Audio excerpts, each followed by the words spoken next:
আমরা যারা আজকের নেতা হয় ভোট চোরের দল নতুবা টাকা খোরের দল, আমরা যারা ভোট দেই তারা হয় টাকা খাই।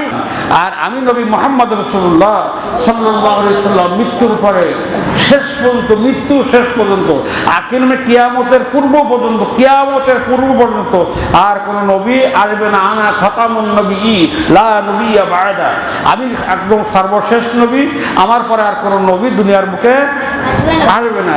তাহলে এই আমি যাদেরকে দেখেছি, যাদেরকে চিনতে পেরেছি তারা তো ভালো, তারা আমার উম্মত, আমার সাথে রয়েছে, এরা আমার সাহাবী, আমার সাথে থাকে, এরা আমার সাহাবী, আমার সাথে থাকে। কিন্তু কিয়ামত পর্যন্ত যেসব উম্মত আসবে তাদের সম্পর্কে আমি কি করে চিনব?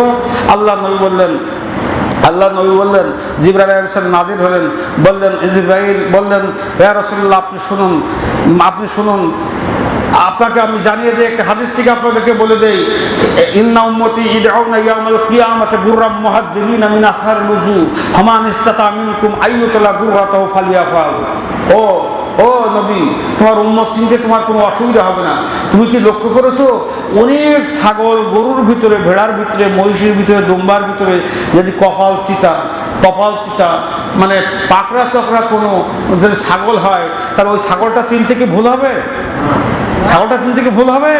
বললেন মোটেই ভুল হতে পারে না। বলে তোমাদের উম্মতদেরকে কিয়ামতের মাঠে তাদের চেহারার থেকে নূরত্ব, এমন নূর বের হয়ে আসবে যে নূরগুলো দেখলে মানুষ চমকে যাবে, সূর্যের চেয়ে আলো দিতে থাকবে। তোমার উম্মতদেরকে দেখা যাবে তারা চকরা পাকড়া হিসেবে দেখা যাবে, চারিদিক আলো বিস্তৃত হচ্ছে, তোমার উম্মতের মুখ থেকে তুমি চিনে নিতে পারবে।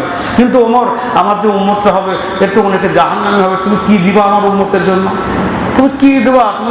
তুমি তো বেহেশতের সর্দার হবা। আমাকে তো নিতে হবে টাকা দিয়ে, পয়সা দিয়ে নিতে হয়, মানে টাকা গুঁজিয়ে পয়সা গুঁজিয়ে ভোট চুরি করলে নিতে হয়। মেম্বার, চেয়ারম্যান, মেম্বার যা করে, হয় ভোট চোরের দল না টাকা খোরের দল। কিন্তু ভালোবেসে ভোট দেওয়া খুব লোকে কম পাওয়া যায়, এ ভোটারও নেই, এ প্রার্থীও নেই। আমার কথা যে যা পারেন বুঝুন, আমার কিছু বলার নেই। এগুলো বলতেছি যে আমরা যারা আজকের নেতা হয় ভোট চোরের দল নতুবা টাকা খোরের দল, আমরা যারা ভোট দেই তারা হয় টাকা খাই, নিঃস্বার্থভাবে ভোট দেয় কিছু মানুষ, আর সবাই স্বার্থ নিয়ে ভোট দেয়। এতে কোনো সন্দেহ আছে কি আপনাদের? এটা জোরে বলতেছেন না, সন্দেহ আছে? কাজে এই নেতাদের দিয়ে আর ওই উম্মতদের দিয়ে, ওই নেতার যে উম্মত তাদের দিয়ে কোনো ভালো কথা হওয়ার সম্ভাবনা আছে? একটা প্রকল্প বাজেট হয়েছে আমার এই আপনাদের এই হাফজখানা সম্পর্কে।